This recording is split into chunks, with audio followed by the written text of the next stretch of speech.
Muy bien, pues continuamos. Ahora vamos a entrar en una nueva serie. Déjame que explique el motivo de la serie que vamos a empezar ahora y ya después los niños podrán subir arriba con los profesores. Deciros que, sabéis que este año el lema de la Iglesia es buscar, entender y amar la voluntad de Dios. Y durante este año hemos estado viendo pasajes en la Biblia que nos han animado a buscar al Señor, a analizarnos a nosotros mismos, como las iglesias en Apocalipsis. Hemos buscado entender la voluntad de Dios, pues cómo se tiene que manejar una congregación, cómo escoger líderes. También hemos estado viendo e intentando profundizar, ¿no?, en cómo buscar y entender la voluntad de Dios. Pero queda el paso más difícil, porque podemos conocer mucha información, podemos hacer ese esfuerzo de buscar al Señor, pero al final falta amar la voluntad de Dios. Y cuando todo va bien, es fácil, ¿no? Oh, Señor, muchas gracias por todo lo que me estás dando, gracias, gracias, gracias. Pero cuando nos encontramos en medio de batallas, cuando nos encontramos con problemas que no tienen solución o que parece que no tienen solución, amar la voluntad de Dios se convierte en una tarea más complicada. Bueno, queremos centrar la última parte de este año y todo el año que viene en estudiar la carta a los Hebreos. Hebreos es un libro, es una carta, es una epístola, no me voy a meter allí, pero es un libro de la Biblia que nos permite conocer profundamente a Jesús y conocer profundamente el alcance de su obra. Si queremos amar la voluntad de Dios, al final tenemos que hablar al Dios de la voluntad. Y no hay nada mejor que podamos hacer para amar a Dios que conocerlo de una forma profunda. Entonces, durante este próximo año y medio, tranquilos que iremos viendo otros temas, pero durante un año y medio más o menos vamos a estar en la carta a los Hebreos, la vamos a leer lentamente, vamos a ir en profundidad, porque lo que queremos es conocer profundamente a nuestro Señor Jesús, su divinidad, su humanidad y también conocer el alcance tan profundo de su obra en nuestro favor. Así que simplemente os dejo esta idea para que durante este tiempo que estemos estudiando Hebreos lo hagamos desde la perspectiva de quiero conocer más a Dios para amar más a Dios y a su voluntad. ¿De acuerdo? Hoy vamos a empezar en Hebreos capítulo 1 y vamos a ver los primeros 4 versículos. Hebreos 1, del 1 al 4. Lo vamos a leer, vamos a orar después y ya los niños podrán. Hebreos 1, del 1 al 4, dice así. Dios, habiendo hablado hace mucho tiempo, en muchas ocasiones y de muchas maneras a los padres por los profetas, en estos últimos días nos ha hablado por su Hijo, a quien constituyó heredero de todas las cosas, por medio de quien hizo también el universo. Él es el resplandor de su gloria y la expresión exacta de su naturaleza, y sostiene todas las cosas por la palabra de su poder. Después de llevar a cabo la purificación de los pecados, se sentó a la diestra de la majestad en las alturas, siendo mucho mejor que los ángeles, por cuanto ha heredado un nombre más excelente que ellos. Pues Padre, venimos a ti como pueblo, con este deseo de conocerte más para amarte más. Señor, te damos las gracias porque tú te has revelado, tú no te has escondido de nosotros, sino que nos has hablado y has manifestado claramente que quieres tener una relación con tu pueblo y con cada uno de nosotros. Señor, durante este tiempo que estudiemos esta carta, ayúdanos a conocerte más y ayúdanos a amarte mejor. Te lo pedimos en el nombre de Jesús. Amén. Pues en el día de hoy tenemos el gusto también de poder escuchar a Manuel Martínez. Él, sabéis, Manuel y Rosa son miembros de nuestras iglesias. A veces no le veis, pero no porque estén de vacaciones, sino porque están sirviendo en otras iglesias. Tenemos el privilegio de que miembros de nuestra iglesia están ayudando a iglesias que lo necesitan y ellos pues son un ejemplo de ello. Así que nos gozamos de que podáis hacer ese trabajo, pero también nos gozamos de poderos tener aquí y de escucharos. Así que, Manuel, puedes pasar. Era por allá, por el año 98, que recuerdo trabajando, cortando abrigos de piel, haciendo abrigos de piel, de bisón, zorro y demás, durante 5 años en Pamplona. Recuerdo que llegó un momento que no nos llegaba con el sueldo y entonces estuve trabajando para una tienda más y eran creyentes. Era una familia gitana que cuando iba a buscar un abrigo, cuando iba a llevárselo ya arreglado, resulta que Pedro, uno de los hermanos que regentaba la tienda, me decía: vamos a tomar un café, vamos a echar un café. Y entonces, el primer día me dice: Manuel, ¿qué te está hablando el Señor? Y yo pensé, parecía caído de un 5.º piso. Entonces, además de trabajar en 2 trabajos, uno de ellos 40 horas, horario partido, predicar 3 veces a la semana, con 3 niños pequeños, pero estaba predicando en el ministerio, estaba por la gracia de Dios intentando abrir obra o continuar un punto de misión en Pamplona. Pero en ese momento es como que me quedé en blanco. La segunda vez que le llevé el abrigo no era consciente. Y lo mismo: Manuel, ven, ¿qué te está hablando el Señor? No, bueno, sí, ya algo que había estudiado. La tercera vez ya estaba preparado. Pero quería decir que el Señor me había hablado. No siempre.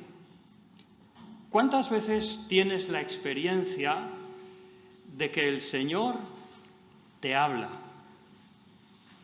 En el pasaje que hemos leído nos dice que Dios ha hablado. Pero a veces también, por otra parte, podemos entender nuestra relación con el Señor demasiado centrada en nosotros mismos. Como que depende de nosotros que nos esforcemos y crezcamos en el Señor, como que depende de nosotros, de nuestro esfuerzo. Verás que voy a orar, voy a hacer. Y creo que es un poco una equivocación. A veces he pensado en la santificación del creyente, nuestro crecimiento con el Señor, como tomar el sol en una playa. Yo no puedo dar mucho ejemplo de eso, soy más bien blanquito. Sé que si quiero ponerme moreno, me acuerdo alguna persona que coincidí tanto en Irurzun como en otros sitios, que estaban muy morenos, y había una mujer, me acuerdo, en una clase de euskera que decía: no, pero es que esto toma tiempo, tienes que ir a la playa o tienes que tomar el sol, o sea, toma de nuestra responsabilidad. Pero ¿puedes tú, acaso, decir: voy a ir a la playa y me voy a poner moreno, me voy a esforzar mucho y verás cómo me pongo moreno? No sucede así. Tú tienes una responsabilidad de ponerte en el lugar adecuado, de tener la disposición correcta, pero es el sol el que da en tu piel y estimula la melanina para que te pongas moreno. De la misma manera, el apóstol Pablo dice que el Dios de paz os santifique por completo. La santificación cuenta con tu responsabilidad, pero es obra de Dios. Tú te pones en el lugar correcto, como ponerte en un lugar donde no hayan árboles, donde luzca el sol. Pero lo que transforma tu vida es la palabra de Dios. De una manera similar, Dios obra con nosotros. Permitidme algunos ejemplos acerca de cómo la palabra de Dios trabaja en nosotros. ¿Qué es la fe?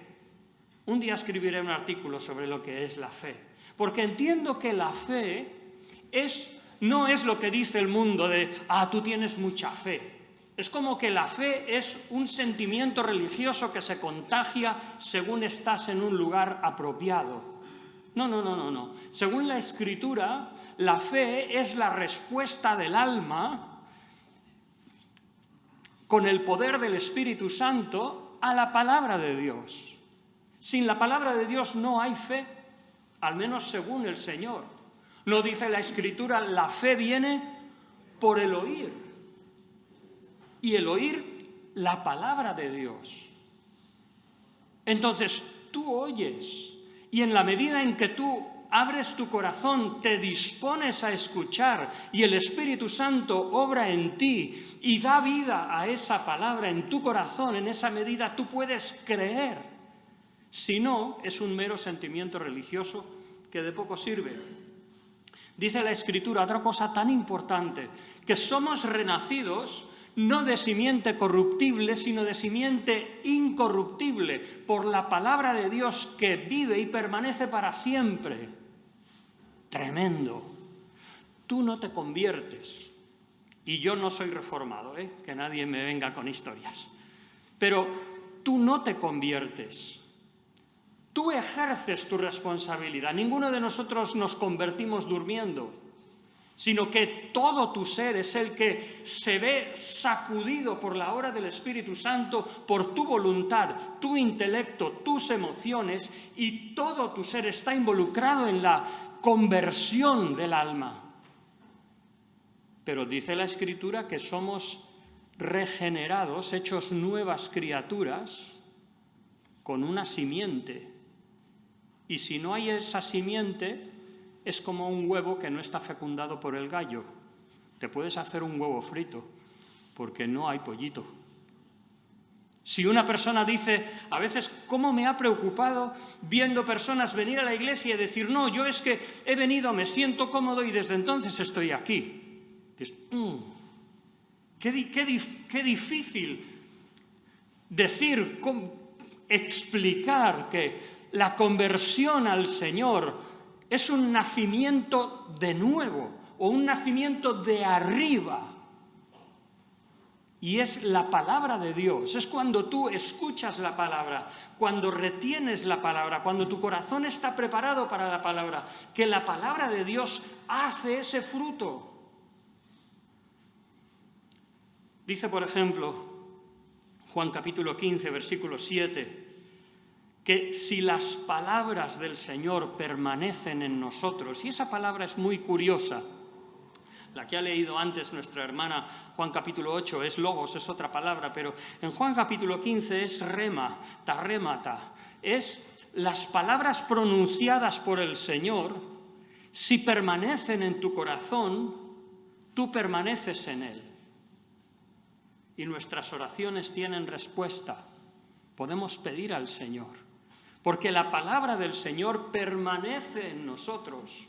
Lo que Dios nos dice está en nuestro corazón. Por último, desechando toda malicia, toda avaricia, dice Santiago 1:21, recibamos con mansedumbre la palabra implantada, y dice, la cual puede hacer salvas vuestras almas. No habla de una salvación de pasar de muerte a vida, porque eso está escribiendo a hermanos, aunque bueno, hablaríamos más de Santiago, pero está hablando de que recibiendo la palabra del Señor con mansedumbre, esa palabra transforma nuestra vida y nos salva, no solamente del infierno, sino salva nuestra indiferencia, salva nuestras actitudes malas, salva nuestras relaciones familiares, salva. La salvación de Dios se ejerce, se propaga, se expande por toda nuestra existencia. Todo por la palabra de Dios. Entonces, la próxima diapositiva. ¿Hemos experimentado esa voz de Dios? ¿Cómo sabemos que es la voz de Dios? Una vez, recuerdo, en Logroño vino una mujer licenciada en químicas, y me decía, dice, yo he visto al Señor. Yo le dije, ¿ah, sí? Dice, sí, dice, no es como lo pintan. Dice, tiene una nariz así recta y no sé qué. Yo dije, perdona, ¿cómo sabías que era el Señor? ¿No? Porque hubiera podido ser un ángel caído, hubiera podido ser un fantasma, hubiera podido ser una imaginación, ¿cómo sabías que era el Señor? ¿No? Porque hasta según entendemos, fue hecho semejante a todo, a sus hermanos. Y si el Señor nació en tierra de Israel, probablemente sería muy semejante físicamente a un judío. No estoy seguro de eso de ojos azules, una nariz recta y... Por favor.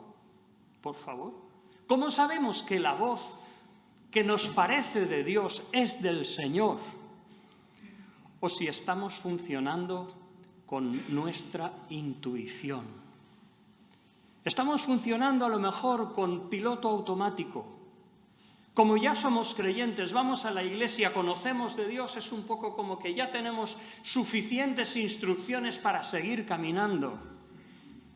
Pues hermanos, dependemos de oír la palabra de Dios. Y para meditar en este pasaje, permitidme referirme a 2 versículos más que hablan de la palabra de Dios.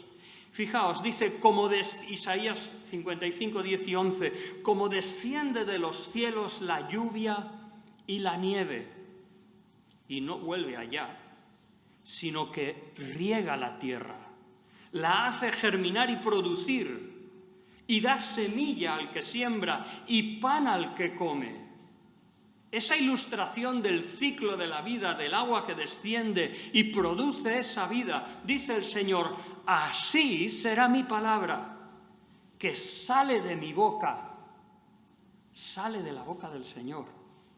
No volverá a mí vacía, sino hará lo que yo quiero y será prosperada en aquello para que la envié. Un versículo más, cuando el Señor, en la tentación de que el diablo le dijo, tienes hambre, haz que esas piedras se conviertan en pan. Y el Señor, que había crecido en la ley, que cuando tenía 12 años estaba entre fariseos preguntándole acerca de las cosas de Dios, en el momento en que Satanás se acerca a él y le tienta, el Señor dice, escrito está, no solo de pan vivirá el hombre, sino de toda palabra que sale, tiempo presente, de la boca de Dios. O sea que la palabra del Señor no solamente es para cuando nos convertimos, no solamente es para nuestra información. La palabra que sale de la boca de Dios es nuestro sustento. En esta mañana me gustaría, si puedo poner un título, La voz de Dios, y esto lo cambio del boletín, no más que comunicación, sino más que información. ¿Qué es la voz de Dios? ¿Cuánto hace que no has oído la voz del Señor? Si te preguntara hoy, ¿qué te está diciendo el Señor? 3 cosas me gustaría tratar de este pasaje. En primer lugar, la naturaleza de la voz de Dios. En segundo lugar, el idioma de la voz de Dios. Y en tercer lugar, las palabras de la voz de Dios. Antes de entrar en esos 3 puntos, dejarme tratar algunos comentarios de esta epístola. Una epístola que por su estructura entendemos que probablemente fue un mensaje originalmente o varios mensajes que fueron reunidos en un escrito y enviados a unos creyentes que necesitaban esto que la misma epístola nombra esta palabra de exhortación. Eran unos creyentes que quizás con un entendimiento del Antiguo Testamento pensaban que la bendición de Dios resultaba en una vida bendecida aquí en la tierra. Y desde que habían creído en el Señor Jesucristo parecía que las cosas iban de mal en peor, porque habían recibido oposición, les habían ultrajado, calumniado, les habían robado sus cosas injustamente. Todavía no habían sufrido hasta la sangre, nos dice en uno de los pasajes. Pero estaban perplejos, confundidos, a ver si a lo mejor alguno volvía a la religión del judaísmo, a una religión que sí, ellos creían en Jesucristo, pero algo más aceptado entre los círculos de judíos que vivían. Habían perdido la fortaleza, la convicción de su fe. ¿Por qué? Quizás porque habían dejado de oír al Señor. Y la epístola a los Hebreos lo que hace es suplir esta doble necesidad. Por una parte, enseñar. Qué importante es la instrucción de la palabra de Dios. Entender, no vivir según nuestros esquemas, sino dejar que haya una renovación de nuestro entendimiento por la Escritura. Pero, en segundo lugar, la palabra del Señor, ¿no lo dice la misma epístola? Es viva y eficaz, más cortante que toda espada de dos filos, que discierne las coyunturas, los tuétanos, hasta partir el alma, hasta dividir el alma y el espíritu. Y todas las cosas están abiertas y desnudas delante del Señor. Esa es la obra de la palabra de Dios. ¿Qué podemos hacer nosotros para tener una fortaleza en nuestra convicción, una seguridad y certeza que vence a la adversidad? No se trata de argumentos intelectuales. Tú puedes sentarte con alguien, demostrarle el diluvio, demostrarle las carencias de la teoría de la evolución, pero por argumentos científicos, por evidencias arqueológicas, por fósiles que puedan encontrar, eso no va a convertirles. Como hemos dicho al principio, ¿qué es la fe? ¿Que tú ganes un debate? Perdona, pero eso no sucede así. La fe cristiana es una respuesta a la palabra de Dios. La fe es cuando tu corazón se abre a la obra del Señor y por el Espíritu Santo Dios fortalece su palabra en ti. Y entonces estás seguro. Tienes una certeza que no viene por recursos humanos, sino viene por la presencia de Dios. Veremos en nuestro pasaje, en primer lugar, 2 veces se nos dice que Dios ha hablado. Dios ha hablado. Dios ha intervenido en nuestro entorno. En primer lugar, ¿cuántas veces has oído a una persona que no es creyente hablar acerca de Dios? Ellos hablan según su intuición, según lo que les viene bien, según su... No, Dios es así, Dios es asá. Y si tú mínimamente conoces algo acerca de Dios, dices, ¿en base a qué lo dicen? Nosotros como creyentes, creyendo en la Escritura como la palabra de Dios, dices, pues vas más desorientado que otra cosa. La Escritura dice que lo que de Dios se conoce les es manifiesto, pues Dios se lo manifestó. Romanos 1:19.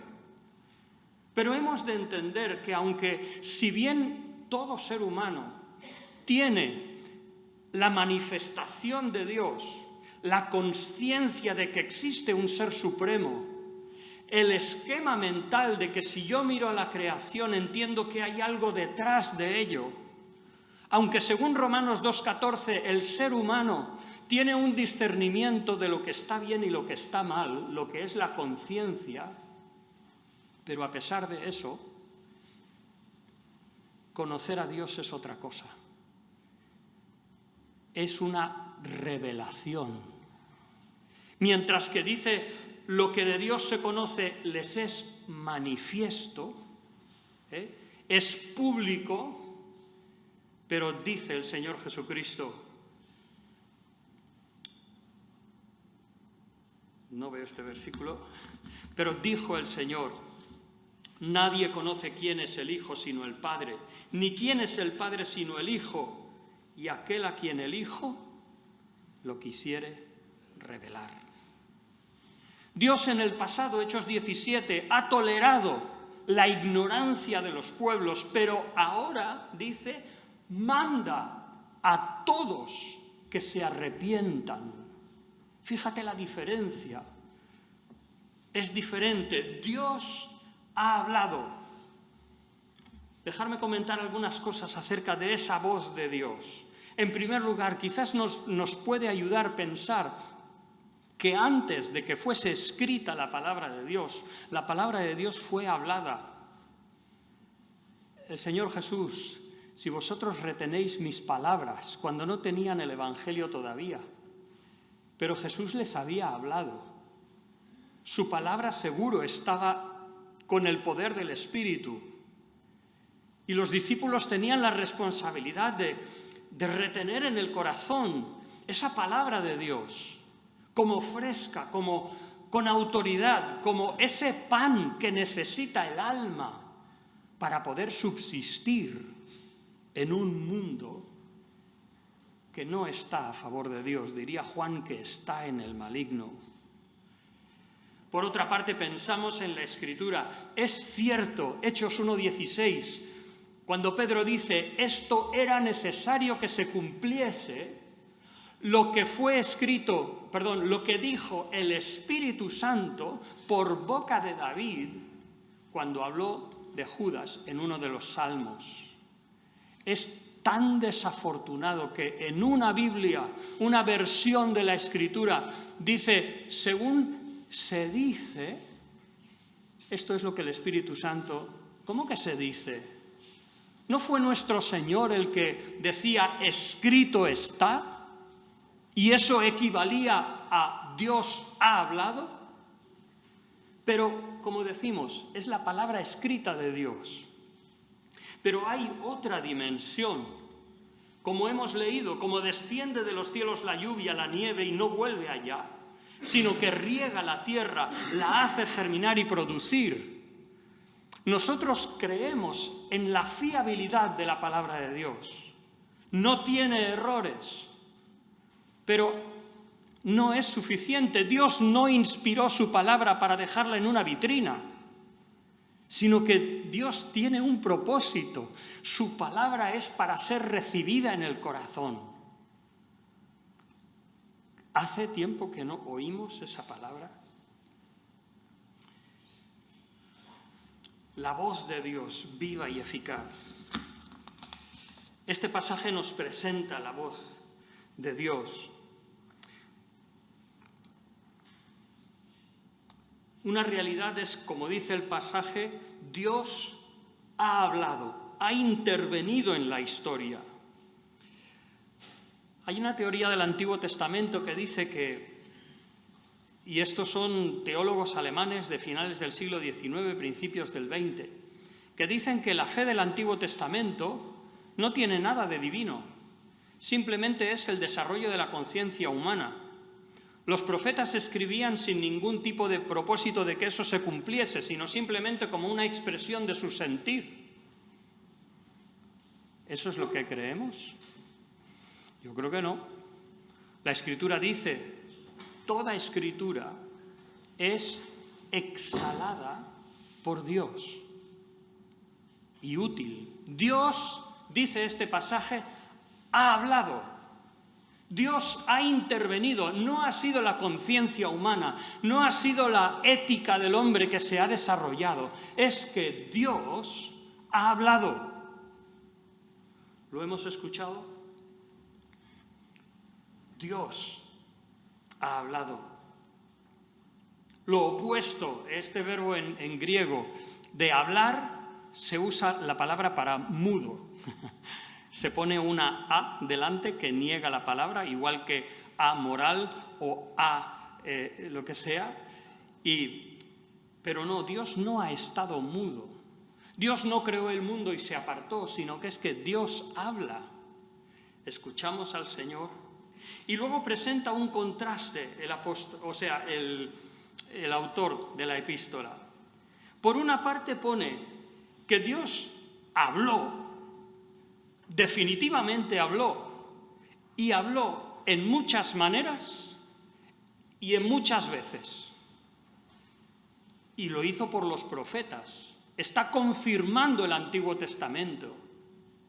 Pero luego el escritor dice, en estos postreros días, estos últimos días, la conciencia de que Dios está cumpliendo su palabra, que vivimos, según el autor, en el cumplimiento de los tiempos, la plenitud del tiempo. ¿Por qué? Porque el Mesías ha venido y porque ha muerto en la cruz. La obra de salvación es perfecta, insuperable, no hay nada que añadir. La revelación de Dios a través de la persona del Señor Jesucristo es plena, absoluta, máxima. Dios ha hablado. A pesar de la abundancia y diversidad de formas en que Dios habló, era una revelación incompleta que anticipaba una revelación final. Y ahora en Cristo se ha cumplido.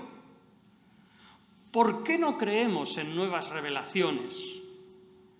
No creemos en nuevas revelaciones porque la revelación máxima y absoluta de Dios fue el Señor Jesús. ¿Quién puede decir, el que me ha visto al Padre? O yo y el Padre una cosa somos. Aquí veremos igual la identificación, la dignidad del Señor Jesucristo. Los evangelios presentan esa vida maravillosa. Los evangelios presentan de una forma central su obra en la cruz. También su resurrección y su ascensión. ¿Y qué hacen las epístolas? Solamente explican lo que fue la gran revelación en la persona del Señor Jesús. No hay nada que añadir. Esa es la voz de Dios. Ahora, en segundo lugar, la voz de Dios tiene un idioma. El apóstol Pablo, cuando habla en el capítulo 14 de Primera de Corintios, dice, si se toca un sonido incierto de trompeta, ¿quién se preparará para la batalla? Aquellos que habéis estado en el ejército, sabéis lo que era Diana, ¿no? Y levantarse, correr a formar. O cuando era silencio y era dormir. Y en tiempo de verano, al menos en Córdoba, tocaban a dormir a las 3 de la tarde y era siesta. Pero tocaban silencio y tú sabías lo que era. Si tocan generala, yo no lo he escuchado nunca eso, generala es el toque para salir a la batalla. ¿Cómo habla Dios? ¿De una forma indefinida? Creo que no. Y este pasaje nos lo enseña. Es curioso pensar que los idiomas emergen en una cultura determinada. Estuve por un tiempo aprendiendo euskera, tratando de llevar el evangelio al entorno euskaldún. ¿Sabéis cómo se dice despectivamente a alguien que se vaya por ahí? Se dice, vete a herrar gallinas. ¡Bah! ¡Qué gracia! Porque claro, es un lenguaje que emerge en el entorno de la granja, del caserío, y para ellos, vete a poner herraduras a una gallina es como, ¿no?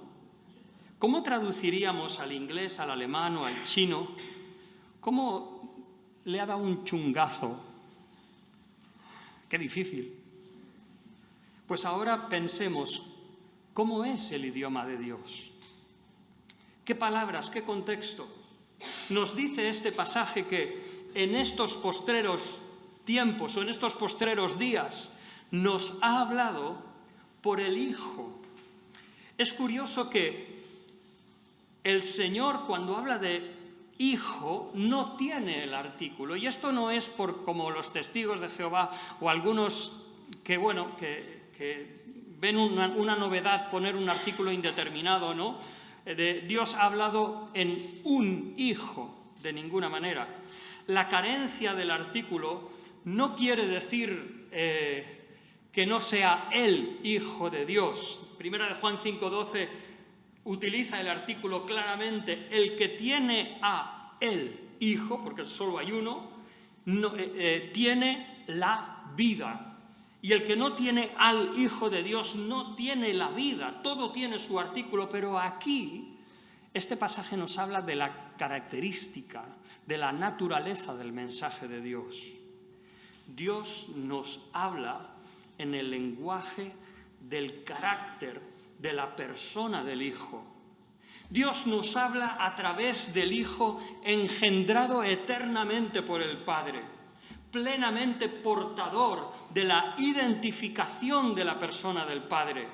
Por eso, como hemos dicho antes, Él podía decir: yo y el Padre una cosa somos. El Hijo nos habla de una cercanía. Dios no envió a un ángel.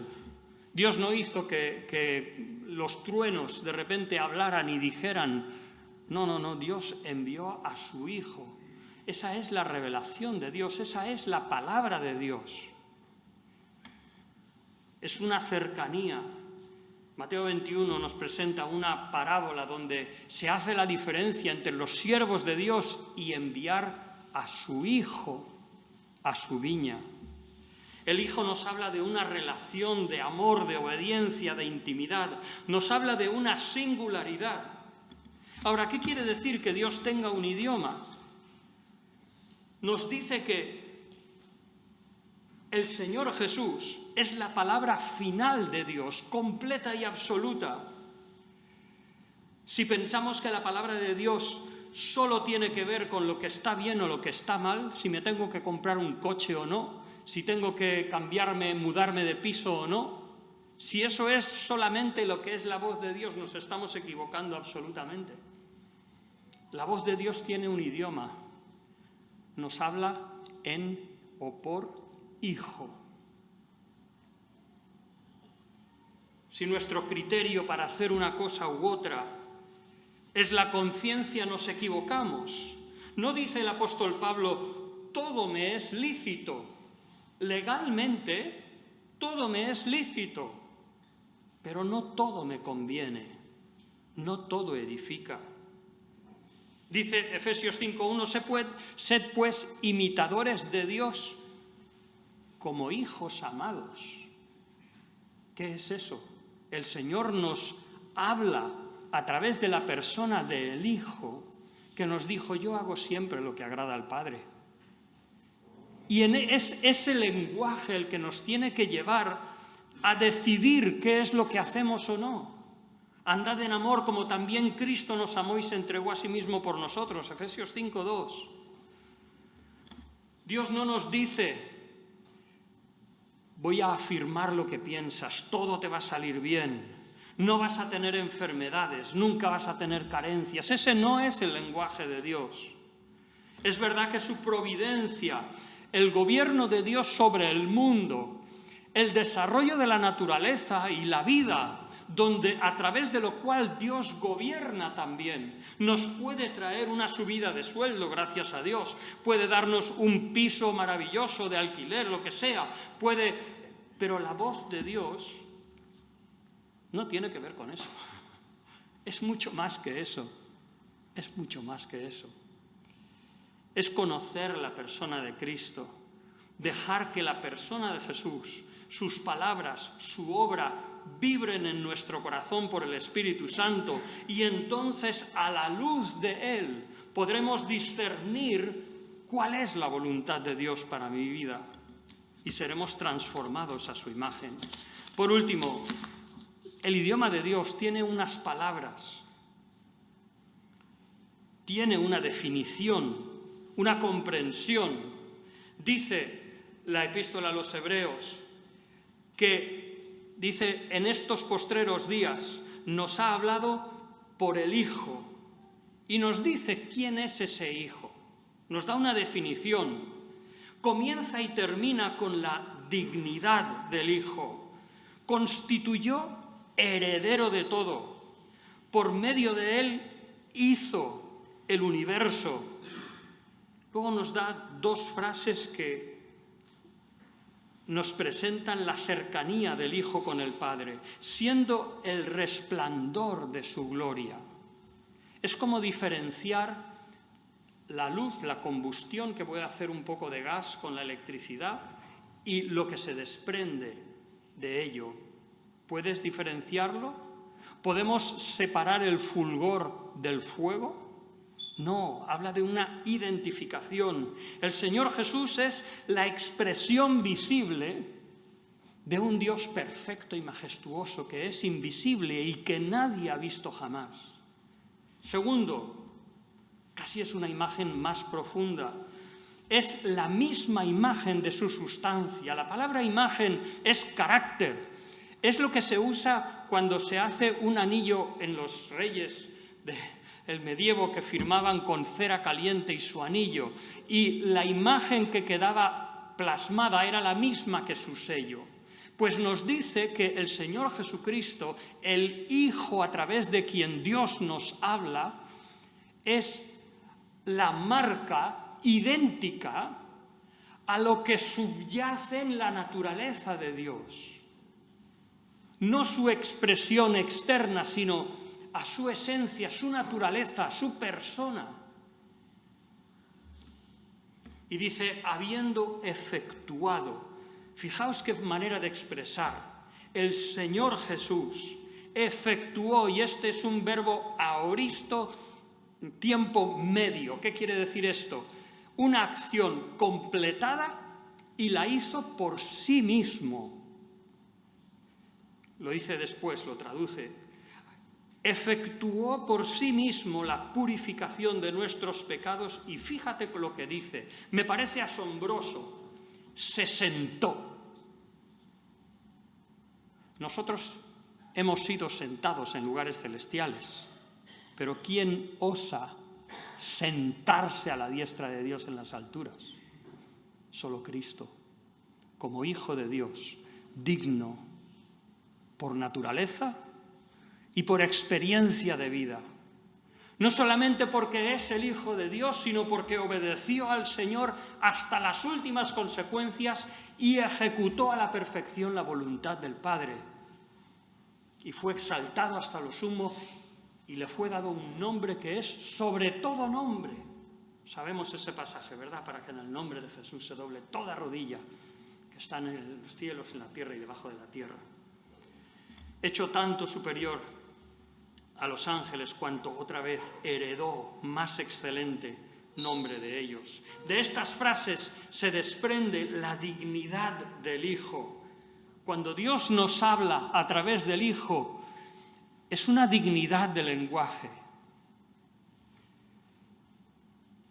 Jesús, poseedor y antecesor a todas las cosas, por quien asimismo, a través de quien hizo el universo. Jesús, Rey de Reyes, Señor de Señores, en su sentido absoluto, anterior y superior a la creación, que efectuó la purificación de nuestros pecados. La revelación de Dios tiene un carácter redentor. Dios no nos habla para decirnos qué tipo de interés es mejor para nuestra hipoteca. Dios no nos habla si es Juanita o Pepita la que me debo casar. Ahora tú puedes orar, meditar en la imagen de nuestro Señor Jesús y en tu deseo de agradarle y de tener comunión con Él, esa imagen, esa palabra de Dios, ese deseo de acercarte a Él, te aseguro que vas a tener claro con quién debes casarte o con quién no. Nos preguntamos entonces, ¿qué dignidad tiene cuando lo que entendemos la voluntad de Dios es solamente una intuición? Qué mal, ¿verdad? ¿Qué relevancia tiene nuestra intuición con nuestras circunstancias, la providencia de Dios? ¿Qué efectividad tiene nuestra intuición para nuestra vida cristiana? ¿Qué valor tiene si no tiene ninguna relación con la redención, con la restauración de toda nuestra existencia en el Señor? Para concluir, la voz de Dios. Una voz, hemos visto, que Dios habla, se produce, Dios quiere hablarte. Dios no ha dejado la palabra de Dios para que la tengamos en la estantería. Claro que la memorizamos, claro que meditamos en ella, pero es como que queremos más. Queremos que entre y haga su obra en nosotros porque la necesitamos como el pan que comemos. ¿Cuánto hace que no nos hemos sentado y escuchado de manera atenta y enfocada? Vamos a decir humanamente, una pieza de música. Hay un hombre un tutorial de un músico que dice, tú lo que tienes que hacer es escuchar profundamente la música, ver las notas, la armonía, si es mayor, menor, séptima, disminuido, aumentado, tal. Y dices, ¡guau, qué gusto! ¿Quién tendría tiempo para eso? Pero con el Señor tenemos que buscarlo, porque depende de nuestra vida. Si no, nos vamos a encontrar como los hebreos, flaqueando, porque nuestra intuición, todo lo que hemos aprendido, nuestras experiencias pasadas, buenas son. Pero, ¿te habla el Señor? ¿Qué te ha hablado el Señor esta semana? ¿Depende nuestra vida de nuestro propio esfuerzo? No. Nuestro esfuerzo debe ser separar un momento de comunión con el Señor, ponernos al sol para que el sol nos dé. Pero es, Señor, háblame, como dijo Samuel, habla, Señor, que tu siervo oye.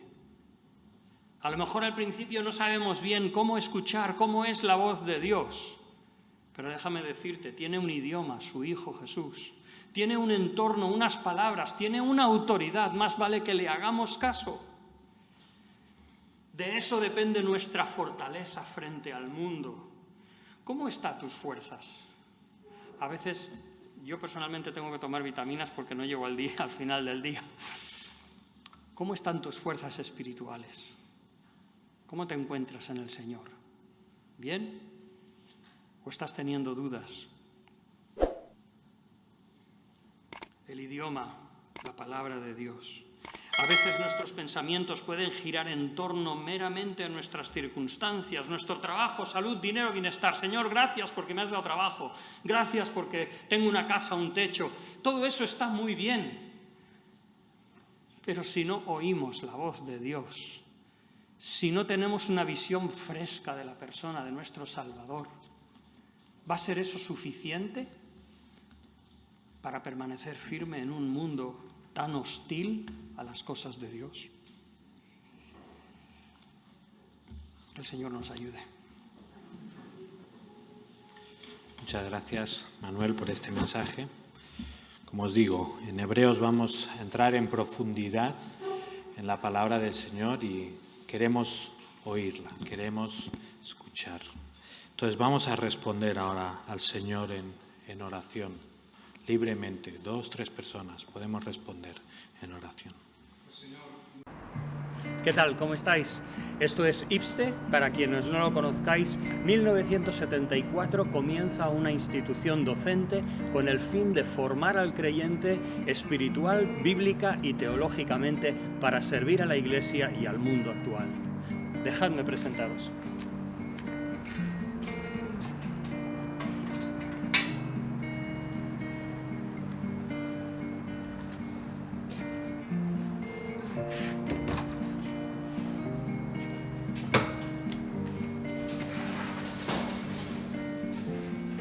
Gracias a Dios, IPSTE, desde 2011, cuenta con la acreditación del Estado. Eso quiere decir que nuestra titulación es equivalente con cualquier otra titulación universitaria o de educación superior aquí en España.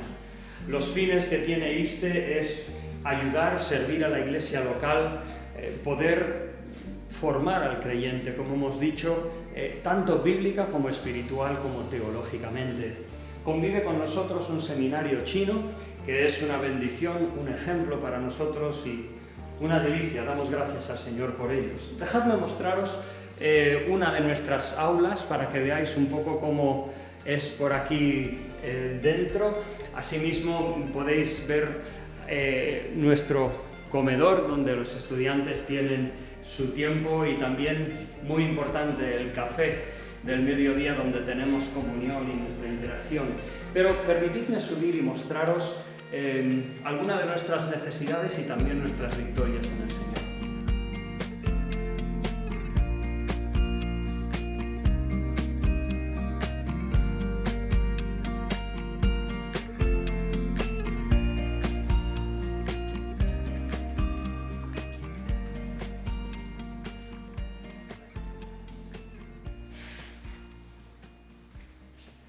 Bueno, comentar que el funcionamiento de IBSTE es gracias a 29 profesores, solamente 3 de los cuales están contratados a pleno tiempo. El resto son hermanos o bien pastores o tienen otros ministerios y dedican su tiempo, su esfuerzo, por una pequeña compensación o a veces simplemente pagando sus gastos de viaje y mantenimiento para poder compartir aquí sus asignaturas. Por otra parte, en total son 7 personas contratadas, que es lo que toma que un ministerio así pueda funcionar. Es una operación y unos gastos que, gracias a Dios, los estudiantes suplen más o menos un 35%, 40% de lo que es la operación normal, y luego, gracias a Dios, el seminario chino, que ahora mismo utiliza nuestras instalaciones, pues supone una gran ayuda y un porcentaje muy importante de donaciones, tanto de familias, de iglesias o de misiones.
Como ves, IBSTE, como cualquier otro ministerio, funciona gracias al esfuerzo no de una persona, no de unos pocos, sino de la colaboración del cuerpo de Cristo.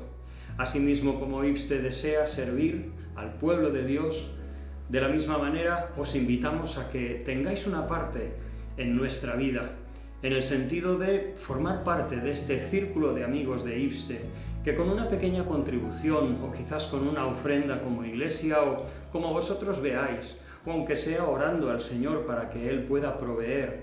Pero qué importante es que tanto las iglesias locales como entidades como Facultad Internacional de Teología IBSTE pueda continuar dando testimonio y, como es nuestra misión, formando a hombres y mujeres, bíblica, espiritual y teológicamente, para servir a la Iglesia y al mundo. Que Dios te bendiga.